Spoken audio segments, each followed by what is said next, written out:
စီယာအိုပယောကကူတဲ့စီကိုခြူလိုက်သွားတာဗျဘိုးညိုကသူ့လဲနဲ့နွားနှကောင်တက်ပေးလိုက်တာသူ့မှာနွားကောင်းကြီးပဲနှစ်ရှင်းရှိတာဗျနွားတစ်ရှင်းဆိုတာနှစ်ကောင်ကိုခေါ်တာဗျသူတို့မှာနွားနှစ်ရှင်းရှိတယ်ဆိုတော့နွားလေးကောင်လေးဗျ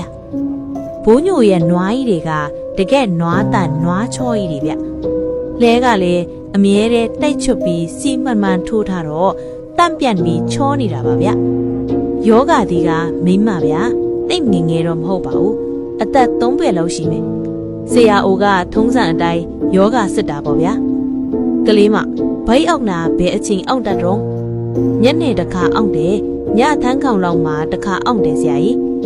ဒီအချိန်တွေကပုံမှန်ဖြစ်နေကြပဲလားကွဟုတ်ကဲ့ဆရာကြီးပုံမှန်ပဲတော့ဘယ်တော့ကစပြီးဖြစ်တာတော့ကလေးမရဲ့လူနာမိမကပြန်ဆင်းလာတယ်ဒီမိမကအညိုတော်တူချူပေမဲ့ရုပ်ရည်တော်တော်ချောမော့တဲ့မိမဗျာအိမ်တောင်မရှိဘူးအပြုတ်ဟိုတလောကကျမတို့ရွာကိုဆရာတယောက်ရောက်လာတယ်ဒီတနောက်ကိုရောက်လာတာလားဟုတ်ပါတယ်ဆရာသူများတယ်ဘေးတင်မေးတာနဲ့ကျမလည်းအဲ့ဒီဆရာစီမှာဘေးတင်မေးတာပဲ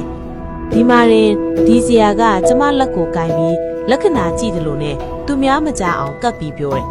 ပြောတာကရီးစားစကားပါဆရာရဲ့ကျမကိုလက်ထက်ယူပါရစေလို့လည်းပြောတယ်ကျမကလုံးဝငင်းတော့နင့်ယောကတခုခုဖြစ်ရင်ငါ့ကိုလိုက်ရှာပြီးတော့ငါကပေးမယ်သိလားလို့ပြောတယ်ကျမကလည်းဘာပြောမှန်းကိုမသိတာပါရှင်နောက်တော့သိမကြဘူးကျမမှာဘိုက်အောင်တော့တာပေါ့လေဆရာကြီးရဲ့အခုအဲ့ဒီဆရာတည်င်းကြားသေးလားဒီရွာမှာသူ့လူရှိတယ်ဆရာကြီးရဲ့တောင်ပိုင်းကငါခင်းဆိုတဲ့အကောင်မျက်စိစောင်းစောင်းရွဲရွဲနေပေါ့ဒီကောင်ကကျမကိုလာပြောတယ်မြင်းရွယ်ကင်းဒီလောက်နေမကောင်းဖြစ်တာဆရာကိုမျက်နှဲကိုရှာပြီးပင့်ပေးရမလားတဲ့တော့ဒီတော့ကလေးမကဘလို့ပြန်ပြောလိုက်တော့အဲ့ဒီဆရာနဲ့ကုမအသက်ရှင်မယ်ဆိုရင်တော့ငါအသေးခံမယ်ဟိငကြီးပြောလိုက်ဟိနင့်ဆရာကိုသူ့နဲ့လဲစင်းမကုဘူးသူ့လိုလူကိုလဲဒီတသက်မယူဘူးလို့ပြောလိုက်ငါယောဂမပြောက်ရည်တေးပါစေလို့ကျမကပြန်ပြောလိုက်မိတယ်ဆရာကလေးမရေ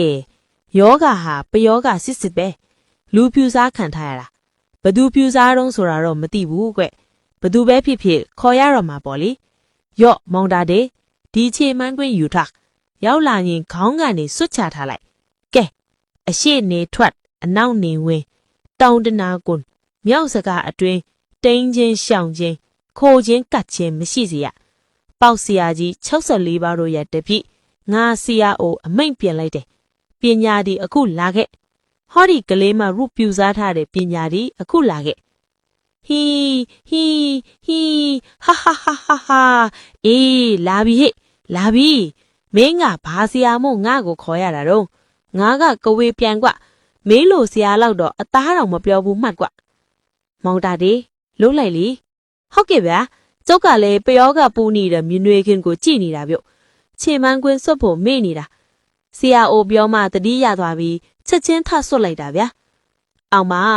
ငါ့ကိုချေမန်းကွင်းစွတ်တော့ဘာဖြစ်မှာတော့စွတ်ဆန်းတပင်းနဲ့မက10ကွင်းစွတ်ငါမမို့ဘူးဟေးဒီမြေကင်ဟာငါမရားဖြစ်မဲ့မရားလောင်းကွာဒါကြောင့်ငါလှုပ်ထားတာဘာဖြစ်တော့အကြည့်ရဲ့မြေကင်ကိုကယ်ပါအောင်လို့ပြောလာတော့မှငါကစီးကူပေးပြီးငါမရားအဖြစ်သိမ့်ပိုက်မိလို့ကွာမင်းနဲ့ဘာဆိုင်လို့ဝင်ရှုပ်ရတာတော့မင်းမသေးခြင်းသေးဘူးပြန်လို့မိသေးတယ်ကြားလားငါပြောတာလက်ဆက်သားတော့မင်းကိုကလူရုပ်မှာကောင်းကဝေပြန်ဟုတ်စားမင်းဟာကဝေပြန်မပြန်မဲ့ငါတိတာတော့မင်းဟာစုံထီးပဲမြင်ွယ်ငါကိုလာပြီးလှည့်စားဖို့မကြိုးစားနဲ့ကဲတကွန်းပဲမေးမယ်မင်းကလေးမကိုလှုပ်ထားတာတွေအခုဖယ်ဖြစ်မလားမဖြစ်ဘူးလားဒါပဲပြောမင်းကိုဝင်မလျှော့နဲ့လို့ငါပြောပြီးလားအပိုးတွေလာမပြောနဲ့ဆရာစုပ်အေးလေဒီလိုဖြစ်မှာတော့လှုပ်ရတာပေါ့မောင်တာတေးဒီတနခါခဲကိုယူကြောက်တင်းတစ်ချက်တောင်းပြီးအကြီးခက်ကြဲကြဲလေးသွေးဆန်กว่าကျုပ်ကဆရာအိုစီကတနခါခဲကိုယူပြီးအိမ်သားတယောက်ကိုကြောက်ပြင်းယူခိုင်းတယ်သွေးပြီးဆရာကြီး